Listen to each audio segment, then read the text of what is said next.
탕자의 비유 다음에 이어지는 놀라운 비유가 하나 있는데 불의한 청지기의 비유입니다.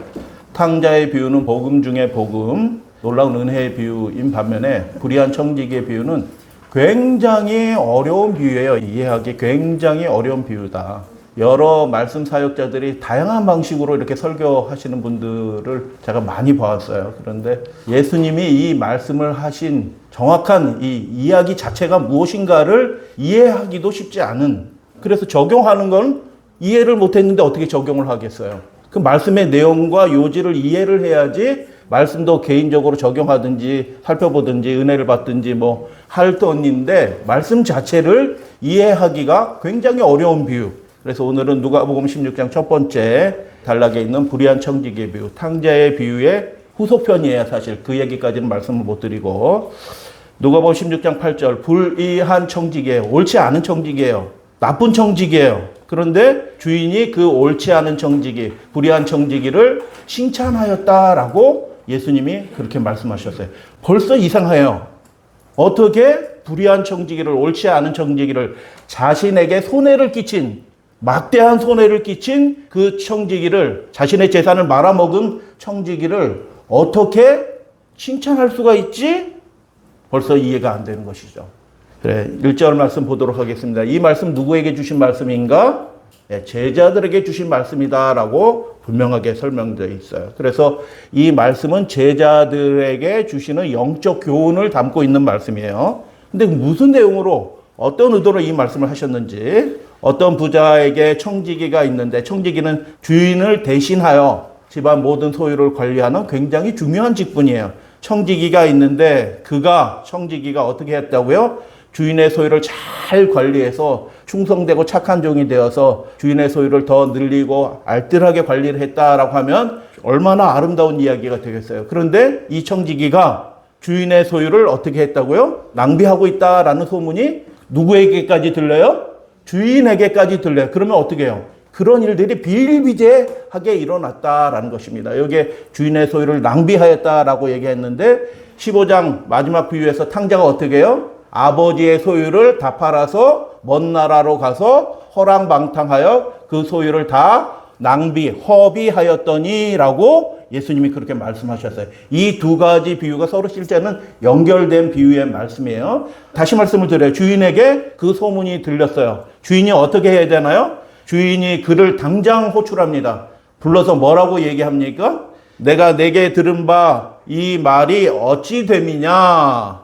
주인이 즉시로 무엇을 하냐면 내가 보던 일을 셈하라. 결산해라. 결산장부 가져와라. 너는 청지기의 직무를 계속하지 못하리니 라고 그를 해고 통보하고 네가 하던 모든 일들의 결산장부 가져와라. 내가 확인하겠다. 딱 이렇게 얘기한 거예요. 주인의 소유를 마음대로 썼거든요. 자기 편한 대로 자기 목적을 위해서, 자기 유익을 위해서 그렇게 썼어요. 그러니까 장부 가져와서 어떻게 낭비했는지, 어떻게 손해를 끼치는지 그거 확인하려고 장부 가져와라, 셈하라. 그리고 너는 청지기의 직무를 한다 라고 해고 통보를 딱 하고 장부 가져와 이렇게 얘기한 것입니다. 그때 불의한 청지기는 즉시로 해고됐어요. 이제 주인의 집에서 할 일이 없어진 것입니다. 그래서 쫓겨나면 어떻게 돼요? 그는 주인의 재물을 낭비한 사람으로 뭐가 나요? 소문이 날 거예요. 낙인이 찍힐 거예요. 그러면 사람들이 어떻게 해요? 야, 저 사람 굉장히 있는 체하고 행색을 내더니 실제로는 저렇게 주인의 재산을 말아먹었대. 지 마음대로 해먹었대. 하고 소문나면 그 사람을 그 공동체에서 받아줄 사람이 있어요, 없어요? 지금도 그 잘 받아주지 않을 거예요. 근데 그 당시 2000년 전에 유대사회, 이런 사회는 절대로 이런 사람을 받아주지 않아요. 그러면 여기저기 떠돌아다니면서 굉장히 어려운 삶을 살게 될 것입니다. 즉시로 해고됐다는 게 문제가 아니고 그가 더 이상 앞으로 장래를 위해서 먹고 사는 일들이 힘들어졌다. 왜? 그런 소문이 나고 확인이 되면 아, 주인이 쫓아냈대. 그렇지, 그 소문이 사실이었군 하고 쫓아냈을 때 그가 이제 먹고 사는 일이 힘들어질 것이다 라는 것이죠.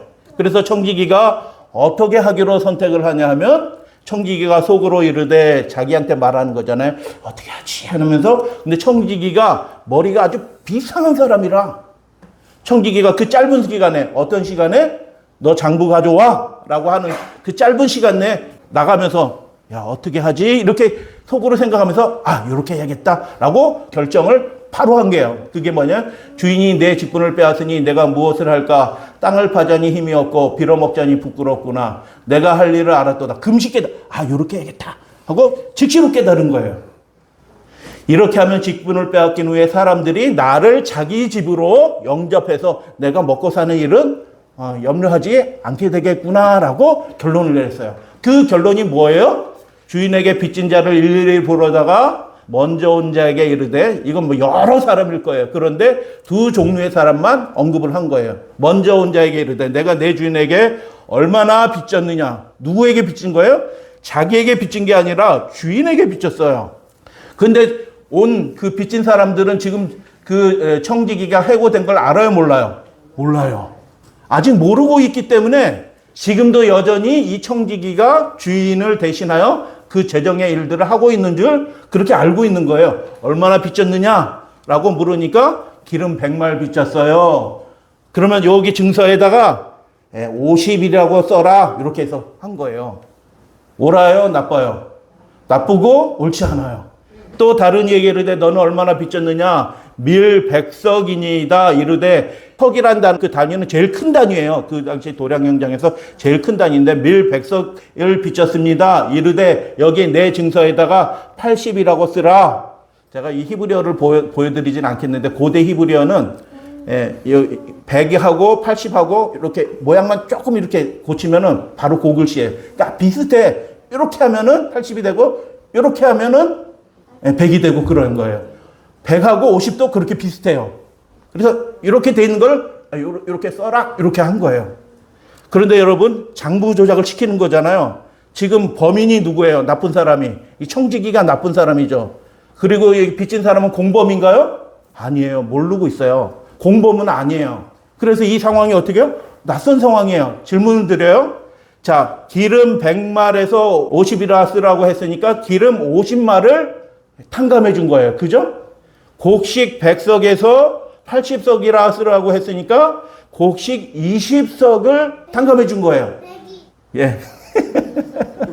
질문을 드려요. 자, 당시 물가로 기준을 해서 기름 50말은 대략 얼마 정도 될까요? 네? 기름 50말을 깎아줬거든요? 그런데 이 금액이 도대체 한 얼만큼 될까요? 한 5만 원 깎아준 거예요? 5만 원 정도 깎아주면 그 사람이 어유 고마워 이렇게 하겠어요?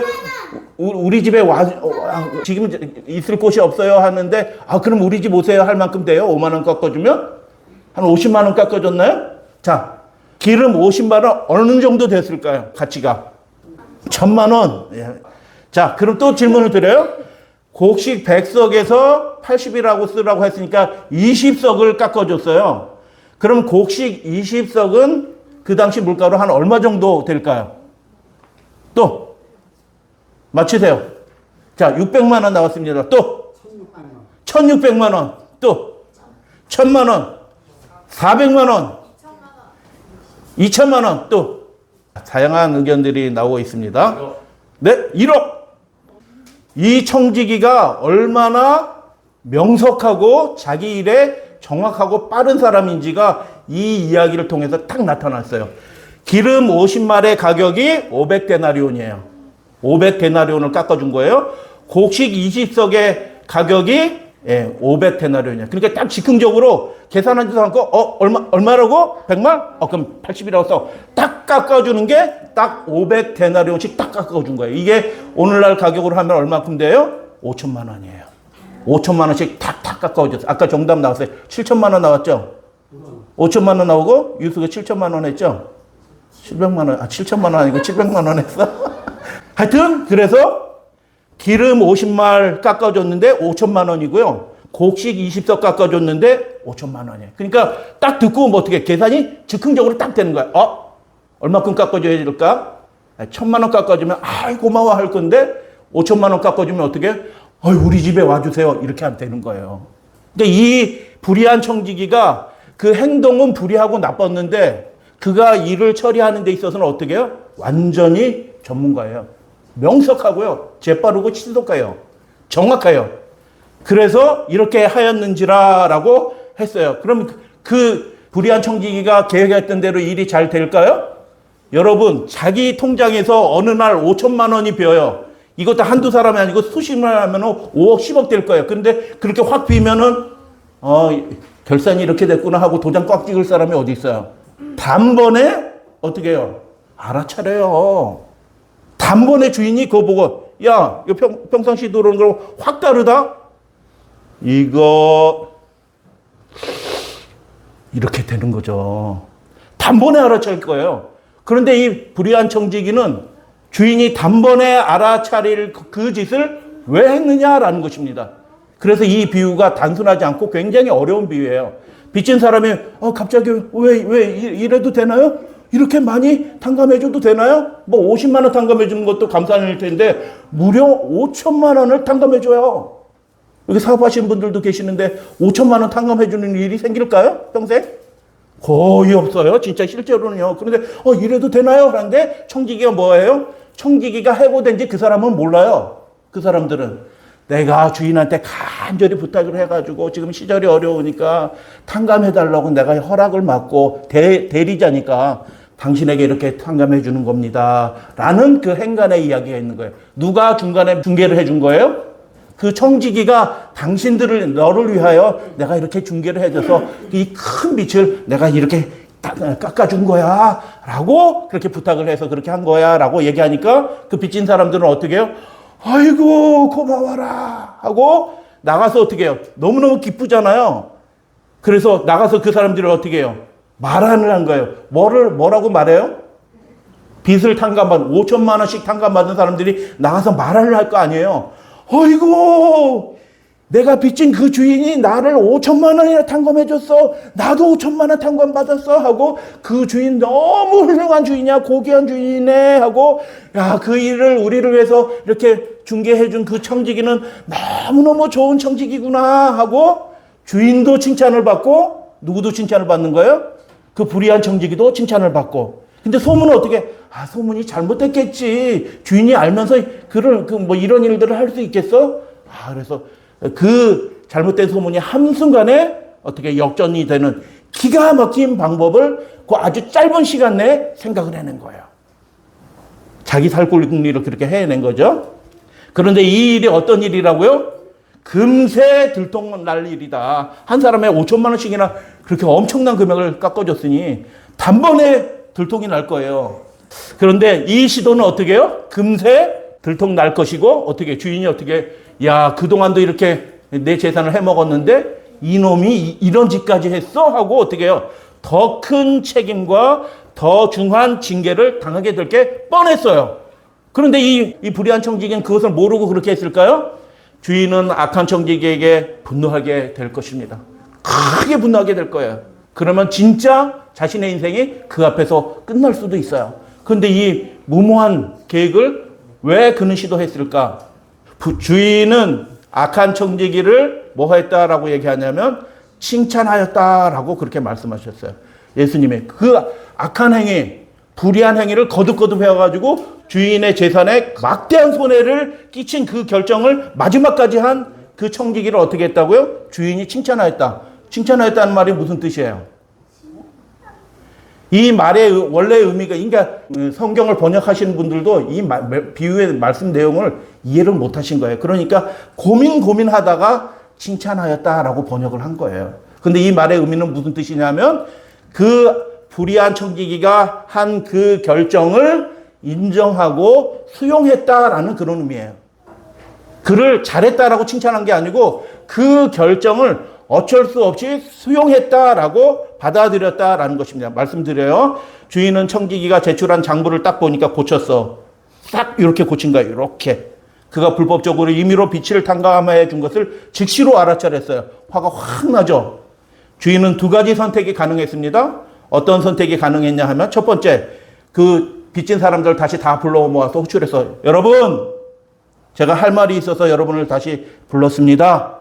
저놈이 탕감해 준 것은 내가 허락한 것이 아니고 지 마음대로 한 것이니 그것은 무효입니다. 그러니 여러분 좀 섭섭하시더라도 그 5천만 원 다시 돌려놓으세요. 당신도 돌려놓으시고 당신도 돌려놓으세요. 이렇게 말할 수 있어요.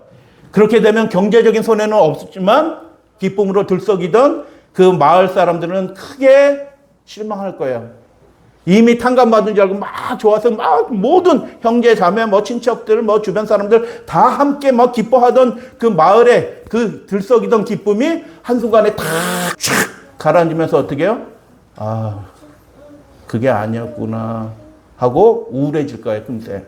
두 번째 결정은 어떤 결정이냐 하면 그 사람들의 기쁨을 마을 사람들의 기쁨이잖아요. 공동체예요. 친족에 좀 넓히면 친족 같은 사람들인데 그 사람들의 기쁨을 빼앗을 수가 없는 거예요. 그래가지고 어떻게 해요? 여러분이 기쁘니 나도 기쁩니다 하고 어떻게 해요? 그 5천만 원씩 해서 뭐 여러 사람 탕감해 줬을 때 큰 재정적인 손실을 자기가 감당하고 마을 사람은 그대로 계속 기쁘게 하는 선택을 하든지 첫 번째 선택을 하든지 두 번째 선택을 하든지 둘 중에 하나인 것입니다. 이 선택에 하게 될 테인데 두 가지 선택밖에 없어요. 여러분 같으면 어떻게 하겠어요? 한 10사람 탕감해줬고 5억을 탕감해줬거든요. 아유, 아닙니다. 정말 죄송한데 그거 내가 탕감해준 거 아니니까 돌려주셔야 되겠어요. 이렇게 얘기해도 돌려줘야 돼요. 그건 합법적인 거니까. 그런데 어떻게 해요? 마을 사람들은 대실망하게 될 것이고요. 청지기는 진짜 주인한테도 미움받고 마을 사람한테도 완전히 찍혀가지고 그렇게 될 거예요. 청지기는 진짜 아무것도 못할 상황이 될 거예요. 그렇게 되면 청지기 이 나쁜 놈 잘 됐다 하고 청지기는 진짜 고생 정말 하다가 홀로 들판에서 삶을 마감할 수도 있어요. 근데 두 번째 결정을 하면 어떻게 해요? 자기가 손해보는 결정을 하면 마을 사람들은 계속 기쁘고 잔치하고 관계는 더 돈독해지는데 어떻게 해요? 결정적인 문제는 뭐냐면 청지기도 잘 살게 된다는 거예요. 왜요? 청지기가 중간에서 뭐 한 것처럼 지금 사람들을 속였어요? 내가 주인한테 말해가지고 이렇게 탕감하게 한 거야 하고 그 사람들한테 이렇게 쓰라라고 한 거기 때문에 지금 청지기가 누구한테 인정을 받는 거예요? 그 마을 사람들한테 인정을 받게 되는 거예요. 두 번째 결정을 하면 자기도 고귀한 주인이시다, 고귀한 분이다라고 칭찬을 받지만 청지기도 칭찬을 받는 거예요. 야, 딜레마죠. 이때 주인이 어떤 선택을 했느냐가 이 이야기의 핵심인 것입니다. 이 불의한 청지기가 생각하는 이 신박한 방법은 주인이 돈이 아니라 결정적인 조건이 있어요. 주인에 대해서 이 청지기가 잘 알고 있어요? 모르고 있어요? 잘 알고 있는 겁니다. 내가 섬기는 주인이 어떤 사람이고 어떤 품성이고 무엇을 중요하게 여기는 사람인지 잘 알고 있기 때문에 그것을 딱 걸어서 그 방법을 사용한 것입니다. 주인이 어떤 사람인지 알지 못하면 이런 방법을 생각해낼 수 있어요? 없어요? 그렇게 하다가 목숨 날아가요. 그러니까 그렇게 못하는 거예요. 그런데 불의한 청지기가 생각해낸 이 신박한 방법은 주인이 돈이 아니라 사람과 공동체를 중시하는 사람일 경우에만 성공할 수 있는 방법인 것입니다. 조건이 이거예요. 그래서 만일 주인이 경제적인 득실만 따지는 사람이었다면 불의한 청지기는 오히려 크게 혼이 나고 오히려 징계를 받아서 죽을 수도 있어요. 그런데 이 주인은 어떻게 해요? 그 딱 장부를 가져온 순간 그걸 딱 알아차린 거예요. 이놈이 이런 짓을 했구나. 물려야 되나 인정해야 되나. 그 딜레마에 딱 처했을 때 주인이 어떻게 할 거예요? 청지기를 쫓아내고 완전히 멸망시키는 결정을 해야 되나? 아니면 마을 사람들의 기쁨을 그냥 수용하고 어떻게 해요? 청지기도 살게 해줄까? 해야 되나? 이 결정에. 근데 이 사람은 청지기를 징계하는 것보다 이 주인은 무엇에 더 관심이 있어요? 지금 마을 사람들이 기뻐하는 것을 더 중요하게 여기는 사람이었어요. 그 불의한 청지기가 이 주인이 어떠한 사람인지 이렇게 관대하고 고귀한 품성을 가진 사람이라는 걸 잘 알고 있었기 때문에 그걸 이용해서 살궁리를 한 것입니다. 주인이 이 옳지 않은 청지기가 이를 지혜 있게 했다는 것은 살궁리를 잘 발견해냈다라는 뜻이에요. 지혜의 제1속성은 똑똑한 게 지혜가 아니고 살려내는 게 지혜의 제1속성이에요. 그래서 청지기가 이를 지혜 있게 하였으므로 어떻게 인정하였다, 받아들였다라는 얘기예요. 그리고 예수님의 권면은 이 세대의 아들들이 자기 시대에 있어서는 빛의 아들들, 하나님의 아들들보다 더 지혜롭다. 어떻게 해요? 하나님의 아들들이 누구를 잘 알아야 돼요? 그들이 섬기고 예배하는 하나님이 어떤 분인지 그 분의 품성을 잘 알아야 되는데 하나님의 자녀들, 빛의 아들들이 오히려 하나님의 애를 잘 모르고 뭐 막연하게 알고 있고 이 세대, 이 시대 땅에 속한 그런 사람들은 어떻게 해요? 누가 결정권자인지 그 결정권자가 무엇을 좋아하는지 잘 알고 있어요. 그래서 살궁리를 잘 발견해낸다라는 그런 말이에요. 그래서 사람들이 무엇을 좋아하는지 어떻게 하면 살게 되는지 그 인간적인 약삭빠름 그 지혜가 이 세상 사람들은 아주 본능적으로 이렇게 순식간에 이렇게 생각해낼 정도로 그렇게 하는데 하나님의 자녀들은 어떻게 한다? 지혜가 부족하다. 어떤 지혜? 하나님을 알라. 하나님이 어떤 분이신지 무엇을 좋아하시는지 무엇을 하면 기뻐하시는지 그것을 이 시대 빛의 아들들은 잘 모르고 있구나라고 예수님이 그렇게 말씀하신 거예요. 그리고 두 번째 적용의 말씀이에요. 내가 너희에게 말하노니 제자들에게 말하는 거예요. 불의의 제물로 무엇을 하라? 친구를 사귀라. 그리하면 그 제물이 없어질 때 그들이 친구지죠. 친구들이 너희를 영주할 처소로 영접할 것이다 라고 적용의 말씀을 그렇게 주신 거예요. 자, 질문을 드려요. 왜 제물이 불의한 제물이라고 얘기하셨을까요? 예수님이? 그건 제물, 가치 중립적으로 제물 이렇게 하실 수 있는데 예수님은 불의의 제물이라고 얘기하셨어요. 왜 그랬을까? 그 제물이 없어질 때 영원한 처소로 영접할 그 친구들은 그러면 누구를 말하는 건가? 라고 하는 적용의 말씀에 관한 것들을 우리가 살펴볼 필요가 있는 것입니다. 다시 말씀을 드려요. 주인이 이 옳지 않은 청지기가 이를 지혜 있게 하였으므로 그 결정을 자신에게 손해를 끼치지만 주인의 명예를 드높이고 어떻게 해요? 주인의 품성을 고귀하게 드높이고 어떻게 해요? 야 5천만 원씩 다 깎아줬다. 이렇게 주인의 품성을 드러내면서 어떻게 해요? 자신도 그것에 기대서 살아날 궁리를 한 것이에요. 그것을 인정한 거예요. 마을 사람들을 기쁘고 자신의 이름을 드높이고 명예를 드높이는 그 결정을 그리고 그 틈 사이에서 자기가 기가 막힌 살궁리를 해낸 그 신박한 방법을 인정하였다라고 얘기하면서 예수님이 두 가지 적용의 말씀을 했어요. 불의의 제물로 친구를 사귀라. 첫 번째, 왜 불의한 제물인가? 간단하게 그냥 말씀을 드려요. 제물은 사람들의 심성까지 영향을 미칩니다. 동의하시나요?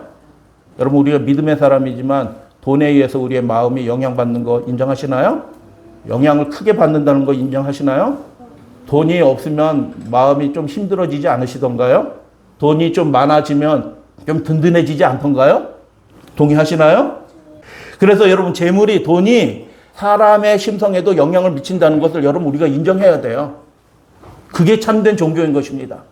그래서 마르크스의 이론이 일부 맞아요. 사람들이 물질적인 조건에 영향을 받는다는 거예요. 주인의 소유를 낭비했고 주인의 소유를 낭비하게 한 거잖아요. 자기 마음대로 쓴 거란 말이죠. 그 돈의 욕심 때문에. 청지기 직분을 맡겼다는 것은 그를 신뢰했다는 얘기예요. 근데 그의 신뢰를 주인의 신뢰를 어떻게 해요? 그 주인이 좋은 사람이에요? 나쁜 사람이에요? 아주 고귀한 분이에요. 그 고귀한 주인의 신뢰를 어떻게 해요? 돈 때문에 돈 욕심 때문에 배반을 했어요. 그래서 자기 임의로 낭비를 했단 말이죠.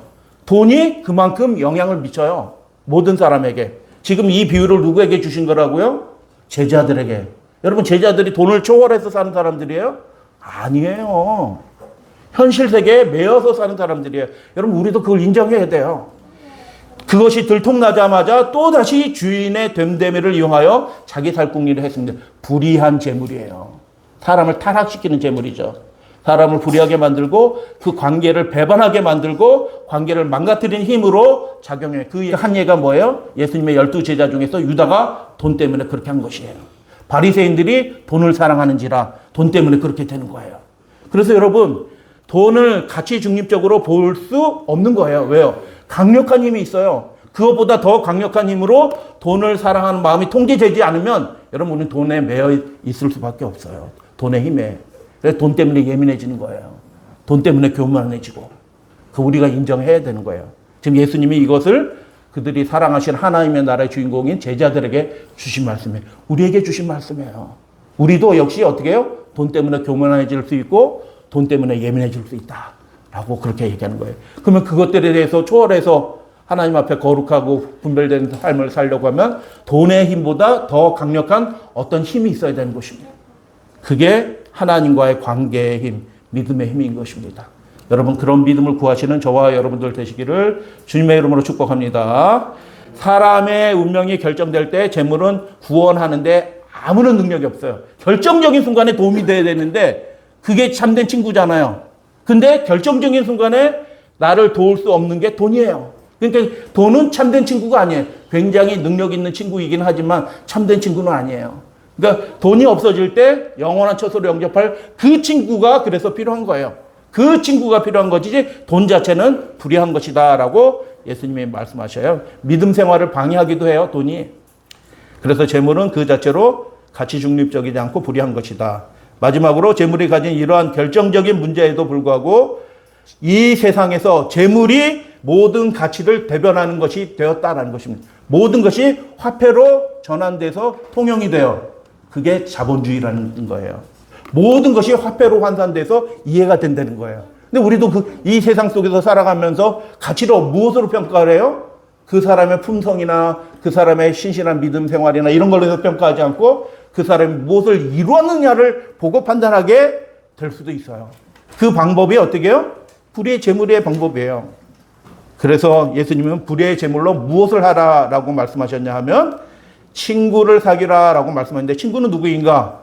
그 불의한 재물이 정말 불의하지만 사람을 타락하게 하는 힘이지만 믿음을 혼란스럽게 만드는 그런 작용도 하지만 예수님께서 그 재물에 인정하신 가치가 하나 딱 있어요. 그것이 무엇이냐 하면 그 돈 관계를 어떻게 하느냐에 따라서 하나님이 그를 귀하게 여기신다. 돈을 어떻게 사용하고 무엇을 위해서 사용하느냐를 하나님이 보시고 그것을 하나님 보시고 하나님이 그를 청지기로서 귀하게 평가하실 수 있다라는 그런 말씀이에요. 그래서 그를 처소로 영접하는 것은 재물이 아니라 친구였듯이 그 불의한 재물로 사귄 친구가 누구냐?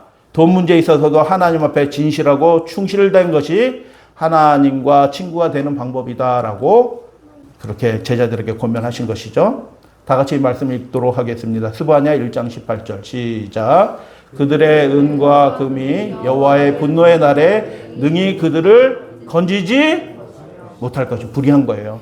굉장히 좋은 줄 알았더니 결정적인 순간에 돈이 우리의 운명을 배반하는 거예요. 우리를 진짜 결정적인 순간에 우리를 능히 건지실 분은 누구셔요? 친구이신 친구가 되어주시기를 원하시는 하나님이시라는 것을 여러분 믿으시게 되길 바랍니다. 그래서 예수님이 불의의 재물로 친구를 사귀라. 영원한 처소로 영접할 친구예요. 하나님이신 분이셔요. 그분과 돈 관계에 있어서 돈을 지혜롭게 잘 사용해서 그분께 인정을 받는 청지기가 되라. 그분이 기뻐하시는 대로 우리의 재물과 시간을 재화를 그렇게 잘 사용해라. 누가 기뻐하는 방식으로? 내가 기뻐하는 방식으로 하면 불의한 청지기예요. 주인이 주신 시간과 재물을 나를 위해서 사용한다? 그건 이 불의한 청지기가 낭비하는 방법이에요. 근데 예수님은 어떻게 말씀하셔요? 우리에게 시간과 생명과 재물을 주신, 재물을 얻을 능력을 주신 그 하나님을 기쁘시게 하는 일들을 행하십시오 라고. 그러면 하나님이신 그분이 우리에게 그 재물이 없어질 때 영원한 처소로 우리를 영접해 주실 것입니다 라고 그렇게 말씀하신 것입니다. 이제 결론의 말씀을 드립니다. 예수님이 두 가지를 말씀하신 것 같아요.